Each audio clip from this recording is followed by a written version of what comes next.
चलिए बच्चों, आज की क्लास शुरू करते हैं। आज 12वीं फिजिक्स में तीसरी इकाई शुरू करने जा रहे हैं, गतिमान आवेश एवं चुंबकत्व।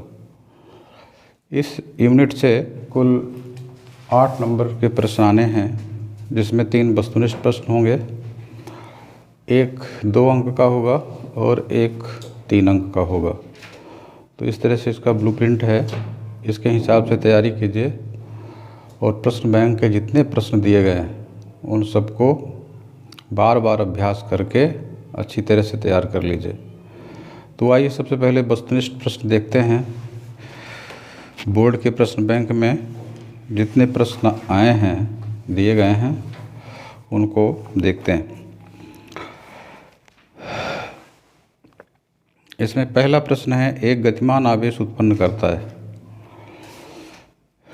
जब कोई आवेश गति करता है तो उसके साथ 2 क्षेत्र जुड़ते हैं, एक विद्युत क्षेत्र, दूसरा चुंबकीय क्षेत्र। विद्युत क्षेत्र तो ऑलरेडी होता ही है, अगर स्थिर रहेगा आवेश तब भी विद्युत क्षेत्र रहेगा, लेकिन अगर आवेश स्थिर है तो चुंबकीय क्षेत्र नहीं उत्पन्न होगा। चुंबकीय क्षेत्र तब उत्पन्न होता है जब आवेश गतिमान होता है।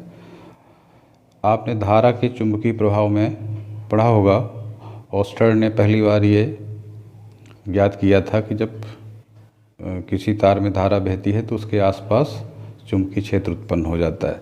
और धारा का निर्माण तब होता है जब आवेश गतिमान होता है। तो वास्तव में ये धारा के चुंबकीय प्रभाव का परिणाम है कि गतिमान आवेश के कारण चुंबकीय क्षेत्र उत्पन्न होता है। तो इसमें आपको सी नंबर सही उत्तर लिखना है, विद्युत एवं चुंबकीय क्षेत्र दोनों उत्पन्न होंगे। दूसरा प्रश्न है, धारावाही वृत्तीय कुंडली के केंद्र पर उत्पन्न चुंबकीय क्षेत्र होता है। तो कोई धारावाही वृत्तीय कुंडली है, उसके केंद्र पर जो उत्पन्न चुंबकीय क्षेत्र होता है वो कुंडली के तल के लंबवत होता है। तो इसमें जो है कुंडली के तल के लंबवत, बी नंबर इसका सही उत्तर होगा। तीसरा है, एक समान चुंबकीय क्षेत्र में गतिमान आवेश पर लगने वाला बल कितना होता है। ये आपने लॉरेंज बल जरूर पढ़ा होगा। लॉरेंज बल किसे कहते हैं? जब कोई आवेश किसी चुंबकीय क्षेत्र में गति करता है तो उस पर लगने वाला बल ही लॉरेंज बल कहलाता है। और इसका मान जो होता है आवेश के समानुपाती, वेग के समानुपाती, जिस चुंबकीय क्षेत्र में गति कर रहा है उसकी तीव्रता के समानुपाती, और चौथी चीज़ है साइन थीटा के समानुपाती। मतलब अगर इस दिशा में चुंबकीय क्षेत्र है और मान लीजिए आवेश इस दिशा में गति कर रहा है, दोनों के बीच थीटा कोण बन रहा है। ये वेग की दिशा हो गई और ये चुंबकीय क्षेत्र की दिशा हो गई, दोनों के बीच थीटा कोण बन रहा है, तो लॉरेंज बल का मान साइन थीटा के समानुपाती होगा। तो इसको जब हम इकट्ठा लिखते हैं इन चारों नियमों को, तो यह समानुपात है Q V B sine theta. इस तरह से इसमें जो कांस्टेंट आता है, क्योंकि ये समानुपातिक संबंध है, तो के हम लिख के इसको बराबर कर सकते हैं। इसमें जब एक यूनिट सिस्टम में सभी के मान रखे जाते हैं तो के की वैल्यू 1 आती है, अर्थात एफ का मान सिर्फ हो जाएगा Q V B sine theta. अब यहाँ पर देखिए V और B ये वेक्टर क्वांटिटी हैं, सदिश राशियाँ हैं, और जब ये साइन थीटा के गुणा के रूप में मान आता है तो वहाँ पर सदिश गुणनफल हो जाता है, यानी इसको आप V क्रॉस B लिखेंगे। सदिश गुणनफल याद होगा, जैसे A क्रॉस B बराबर होता है AB साइन थीटा। तो यहाँ VB साइन थीटा आ गया, इसलिए हम V क्रॉस B लिख देंगे। तो इसका सही उत्तर हो जाएगा आपका Q V क्रॉस B, पहला Q V क्रॉस B। इसके बाद धारामापी की कुंडली के साथ श्रेणी क्रम में उच्च प्रतिरोध जोड़ने पर बनता है। धारामापी को या चल कुंडली धारामापी को जब वोल्ट मीटर में कन्वर्ट किया जाता है तो उसके श्रेणी क्रम में उच्च प्रतिरोध लगाया जाता है। तो इसका सही उत्तर होगा वोल्ट मीटर। इसमें कन्फ्यूजन के लिए वोल्टामीटर भी दिया हुआ है। वोल्टामीटर वास्तव में ऐसा उपकरण होता है जिससे वोल्टेज भी माप सकते हैं और धारा भी माप सकते हैं। तो अगर ऐसी युक्ति बनाई गई है कॉमन, तो उस स्थिति में हम उसको वोल्टामीटर बोलेंगे। यहाँ पर हम वोल्ट मीटर बोलेंगे। तो इसको ध्यान रखिएगा। किसी धारावाही प्रणालिका के अंदर चुंबकीय क्षेत्र होता है। धारावाही प्रणालिका, जैसे जब हम किसी बेलनाकार फ्रेम में तांबे के तारों को लपेट करके प्रणालिका बनाते हैं, तो उसके अंदर जो चुंबकीय क्षेत्र होता है वो समरूप चुंबकीय क्षेत्र होता है, एक समान तीव्रता का चुंबकीय क्षेत्र होता है। इसलिए इसका सही उत्तर हो जाएगा एक समान, यानी ए नंबर।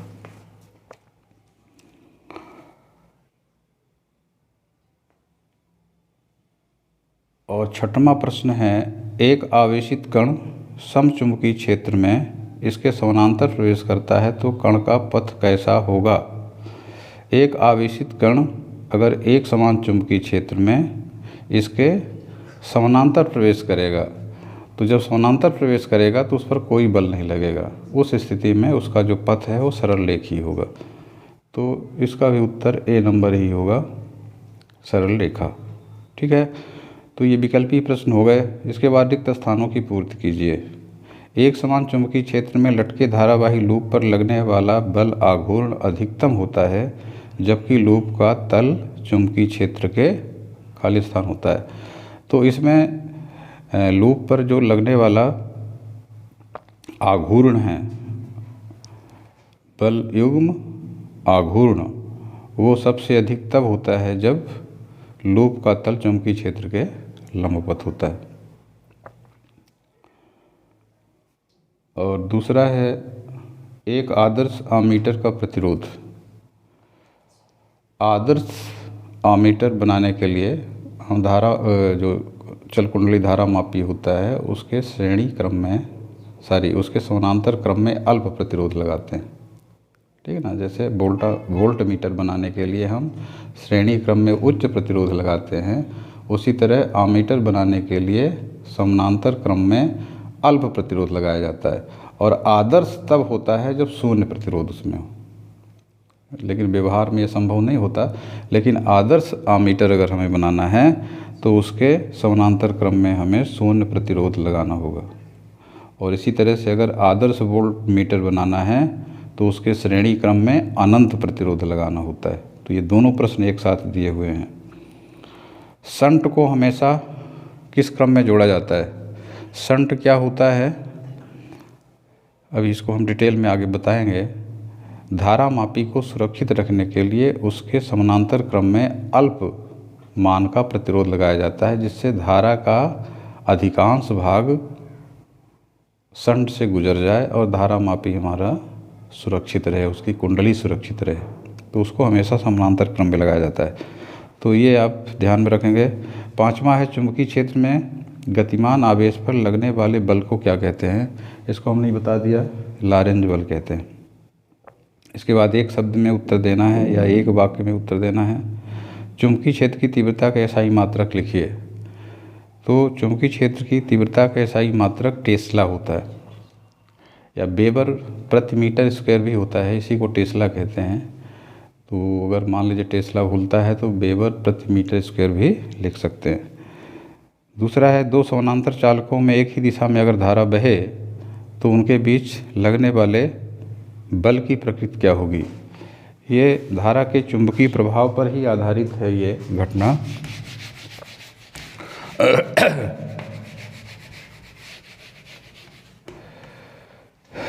जब दो समानांतर धारावाही चालक इस तरह से हों कि इसमें और इसमें, यानी दोनों में धारा की दिशा समान हो, एक ही दिशा में दोनों में धारा बहे, उस स्थिति में दोनों के बीच आकर्षण बल लगता है। ये दोनों तार एक दूसरे को आकर्षित करेंगे। ठीक है, ये धारावाही चालक पर चुंबकीय क्षेत्र में रखे जाने पर लगने वाले बल के सिद्धांत पर काम करता है। तो इसमें याद इतना रखना है आपको कि अगर एक ही दिशा में धारा बहेगी तो दोनों के बीच आकर्षण बल लगेगा, और अगर विपरीत दिशा में धारा बहेगी, मतलब अगर ऐसी स्थिति है, मान लीजिए इसमें इस दिशा में धारा, इसमें इस दिशा में, ऐसी स्थिति में ये दोनों एक दूसरे को प्रतिकर्षित करेंगे।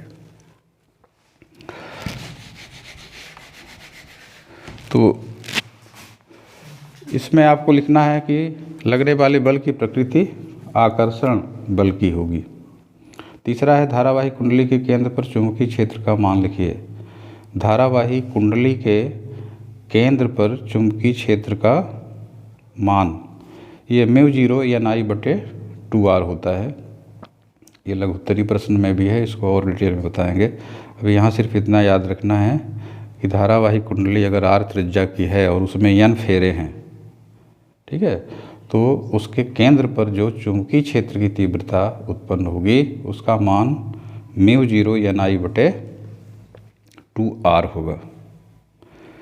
इसके बाद चौथा प्रश्न है 99 ओम प्रतिरोध की कुंडली वाले धारा मापी में से मुख्य धारा का 10% प्रवाहित करना हो तो शंट का प्रतिरोध क्या होगा।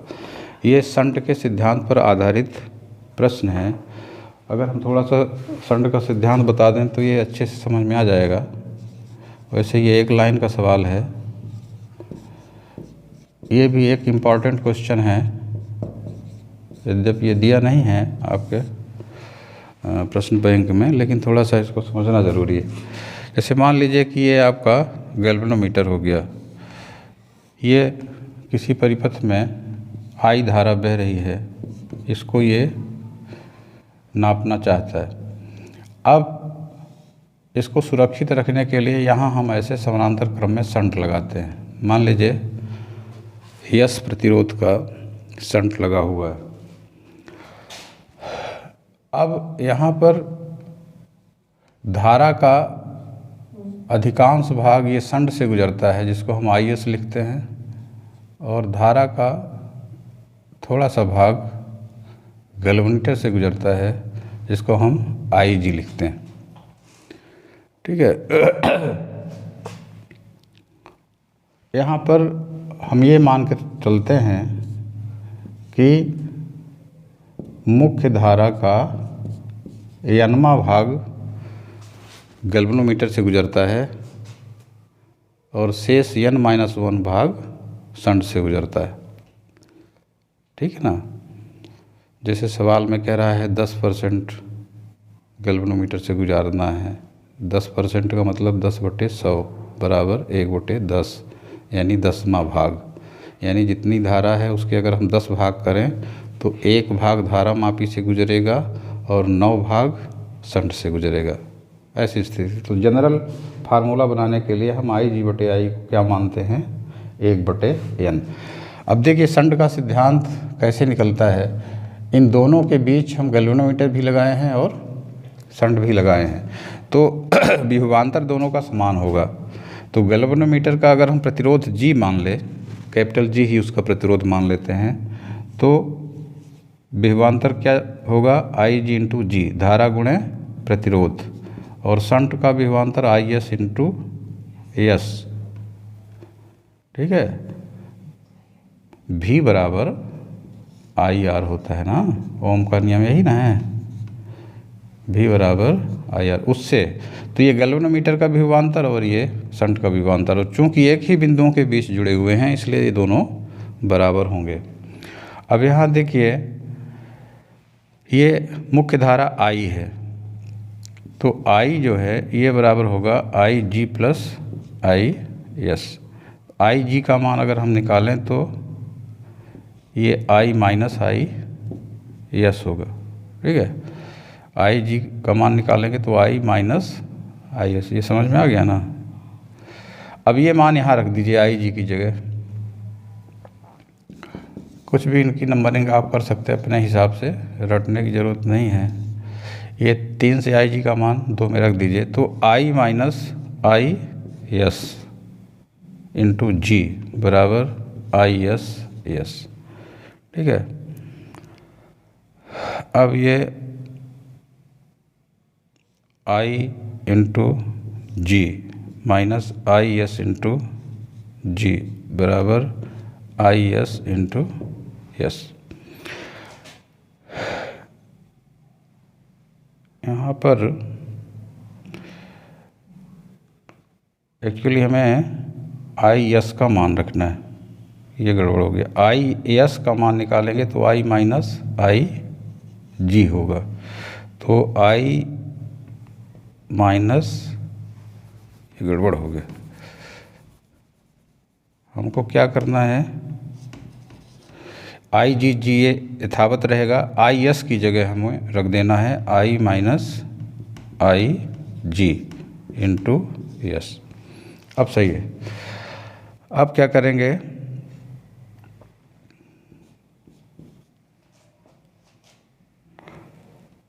आई जी इंटू जी बराबर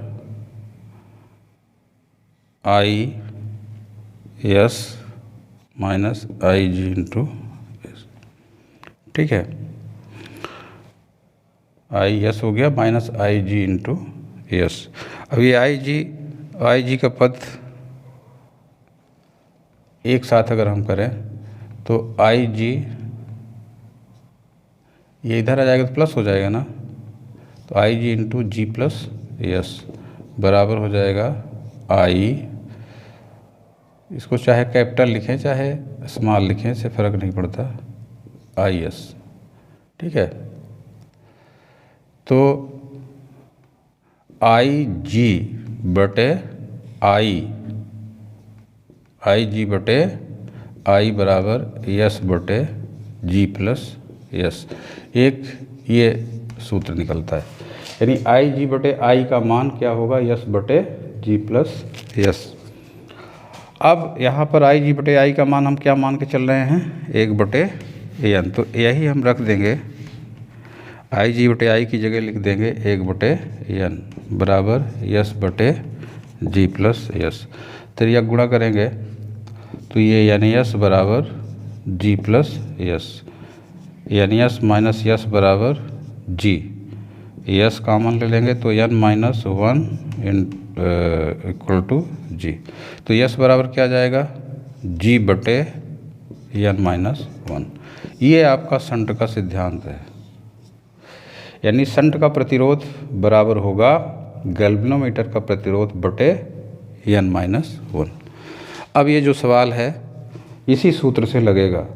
सवाल कहता है कि गैल्वेनोमीटर का प्रतिरोध 99 है, यानी कैपिटल जी का मान 99 है और 10% धारा उसमें बह रही है, यानी मुख्य धारा के साथ जो रेशियो होगा वो 1/10 का होगा, 10/100 यानी 1/10, यानी एन की जगह 10, तो यहाँ पर 10 ऋण 1, तो ये 99/9 भाग देंगे तो 11, ये 11 ओम आएगा।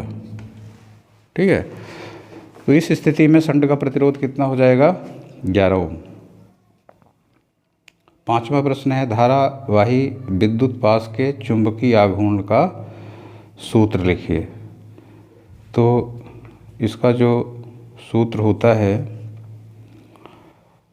कोई धारावाही विद्युत पाश मतलब लूप, इसको भी थोड़ा सा समझ लें।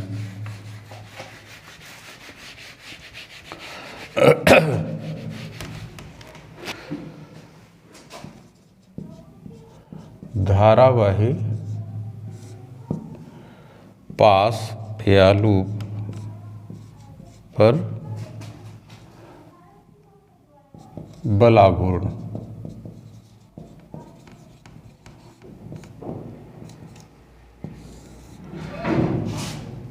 देखिए जैसे मान लीजिए ये आपका एक आयताकार लूप है, इसी से समझने की कोशिश करते हैं। ये एक विद्युत क्षेत्र में इस तरह से एक चुंबकीय क्षेत्र में रखा हुआ है। ठीक है, इसमें ऐसे धारा बह रही है, आई धारा बह रही है। ठीक है, अब कोई धारावाही चालक है, वो चुंबकीय क्षेत्र में रखा जाएगा तो उस पर बल लगेगा, फ्लेमिंग के बाएं हाथ के नियम से। ये क्षेत्र की दिशा, ये धारा की दिशा, तो अंगूठा बल की दिशा बताता है। फ्लेमिंग के बाएं हाथ का नियम भी ध्यान में रखिएगा। अगर बाएं हाथ की तर्जनी, मध्यमा और अंगूठा को एक दूसरे के लंबवत फैलाएं, अगर तर्जनी चुंबकीय क्षेत्र की दिशा बताए, मध्यमा धारा की दिशा बताए, तो अंगूठा लगने वाले बल की दिशा बताएगा। तो यहाँ देखिए, ये जो बल का मान होता है ILB साइन थीटा, ठीक है, ILB साइन थीटा। ये जैसे मान लीजिए ये एक चालक है जिसमें I धारा बह रही है, ठीक है, और ये किसी चुंबकीय क्षेत्र में रखा हुआ है, उसके बीच थीटा कोण बन रहा है। तो उस स्थिति में लगने वाले बल का मान कितना होता है ILB साइन थीटा, यानी इसके L लंबाई पर लगने वाले बल का मान, जिसमें I धारा बह रही है, बीच चुंबकीय क्षेत्र में थीटा कोण बनाते हुए रखा हुआ है। और इसमें थीटा का मान जब 90 होता है, यानी ये क्षेत्र और ये धारा की दिशा लंबवत होते हैं, उस स्थिति में बल का मान अधिकतम होता है ILB। और जब थीटा का मान 0 होता है, उस स्थिति में बल का मान होता है 0, क्योंकि साइन 0 0 होगा। ये जनरल चीज़ें मालूम होनी चाहिए, तब बातें समझ में आएंगी, नहीं तो सिर्फ रटना रह जाएगा। यहाँ अगर हम देखें तो ये L लंबाई है, मान लेते हैं इसकी B चौड़ाई। तो यहाँ पर धारा की दिशा क्षेत्र की दिशा के अनुदिश है, यानी लगने वाले बल का मान 0 होगा। और इस दिशा में धारा बह रही है, तो ये क्षेत्र के लंबवत है, यानी लगने वाले बल का मान अधिकतम होगा ILB। यानी इन दोनों भुजाओं पर कोई बल नहीं लगेगा, क्योंकि धारा की दिशा क्षेत्र की दिशा के अनुदिश है। इन दोनों में अधिकतम बल लगेगा, जिसका मान ILB होगा, ठीक है। और फ्लेमिंग के बाएं हाथ के नियम के अनुसार एक में ऊपर की तरफ बल लगेगा, तो एक में नीचे की तरफ बल लगेगा।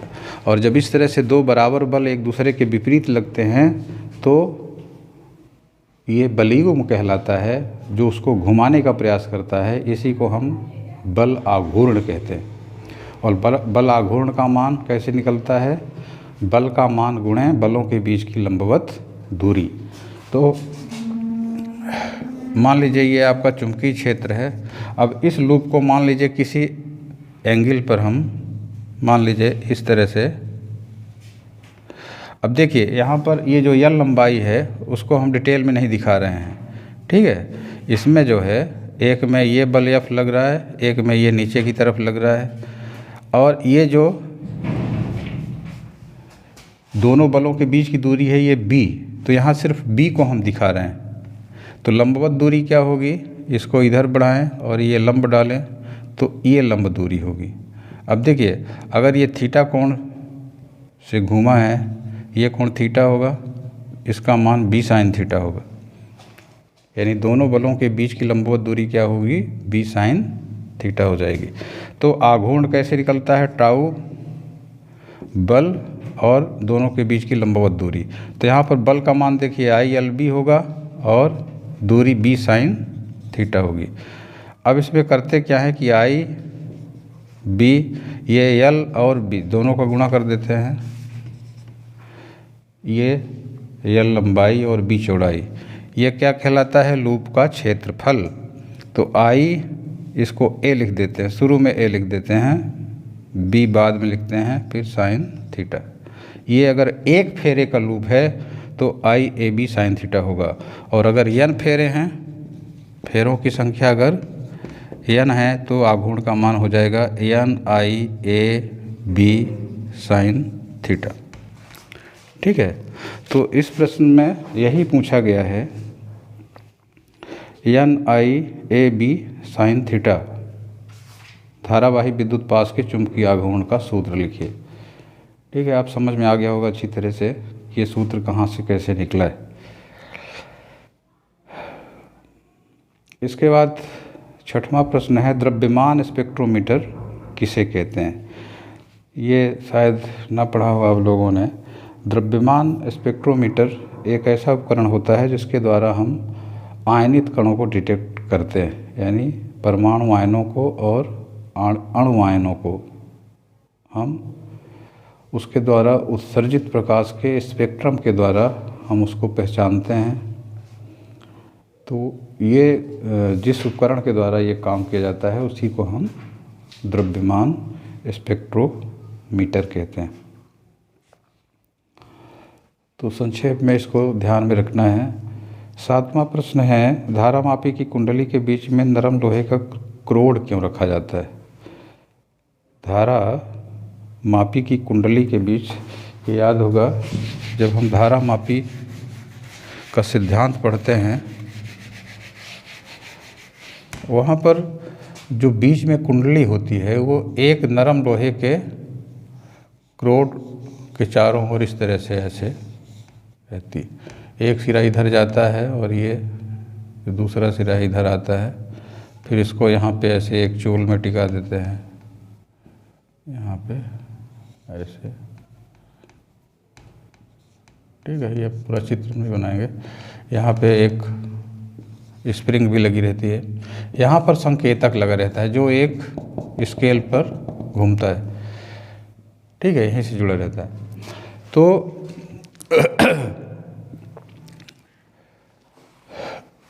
इसमें जो कुंडली के बीच में नरम लोहे का क्रोड रखा जाता है उसका कारण होता है नरम लोहे की चुंबकशीलता अधिक होती है, अतः इससे होकर अधिक से अधिक चुंबकीय बल रेखाएं गुजरती हैं, जिससे धारा मापी की जो क्षमता है या संवेदनशीलता है वो बढ़ जाती है। तो इस तरह से इसका प्रश्न लिखना है, उत्तर लिखना है। इसके बाद अति लघु उत्तरीय प्रश्न आ जाता है, 2 नंबर के प्रश्न।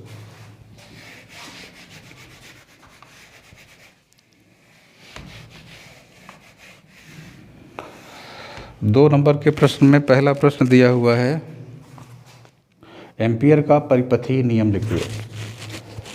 एम्पियर का परिपथीय नियम या एम्पियर सर्किटल लॉ इसको बोला जाता है।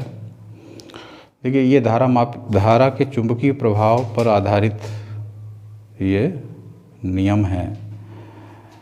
आप ये पढ़ चुके हैं कि जब धारा बहती है किसी चालक में तो उसके आसपास चुंबकीय क्षेत्र उत्पन्न होता है, और कई बार ऐसा होता है कि कई धाराएं किसी क्षेत्र में कई धाराएं बह रही हैं, मतलब तार वहाँ पे कई बार मान लीजिए आ रहे जा रहे, जैसे कुंडली वगैरह बनाते हैं, उस स्थिति में ये नियम लागू होता है। तो जब हम किसी बंद वक्र की कल्पना करते हैं, ठीक है, किसी धारा या धाराओं के कारण उत्पन्न चुंबकीय क्षेत्र में जब हम किसी बंद वक्र की कल्पना करते हैं तो उस बंद वक्र में चुंबकीय क्षेत्र के रेखीय समाकलन का मान उस बंद वक्र को घेरने वाली या उस बंद वक्र के अंदर मौजूद कुल धाराओं का μ0 गुना होता है, ठीक है।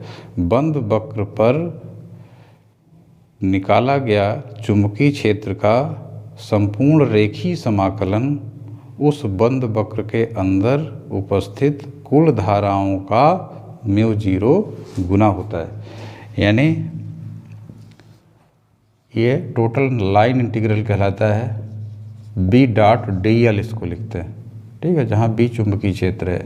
अब मान लीजिए कुल धारा I है तो I का μ0 गुना, जहाँ μ0 निर्वात की चुंबकशीलता है, ठीक है।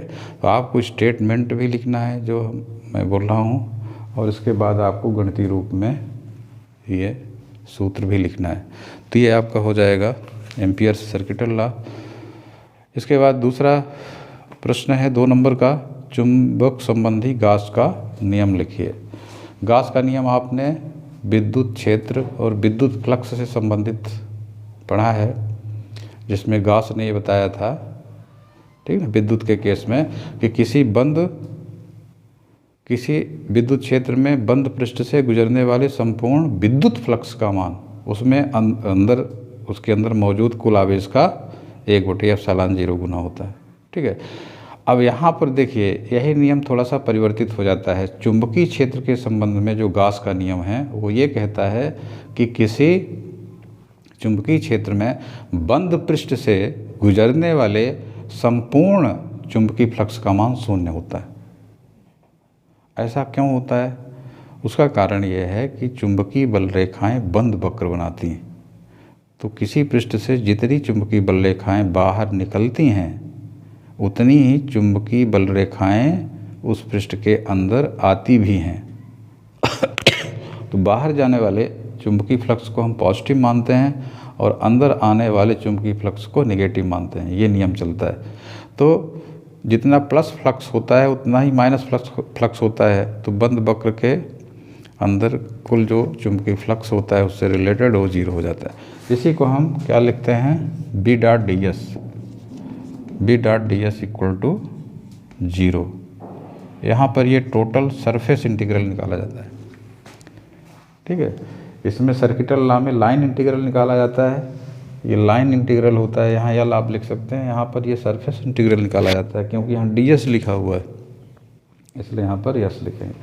तो ये संपूर्ण जो चुंबकीय फ्लक्स है उसका मान 0 होता है। तो इस तरह से आप इसको लिख सकते हैं। इसके बाद तीसरा प्रश्न है, साइक्लोट्रॉन क्या है, यह किस तथ्य पर आधारित है। साइक्लोट्रॉन को हम डिटेल में आगे पढ़ेंगे। यहाँ पर सिर्फ इतना बता देना ज़रूरी होगा, 2 नंबर का प्रश्न रहेगा। साइक्लोट्रॉन एक ऐसी युक्ति है जिसके द्वारा हम आवेशित कणों को त्वरित करते हैं और ख़ास तौर से धनात्मक आवेशित कणों को इसके द्वारा त्वरित किया जाता है।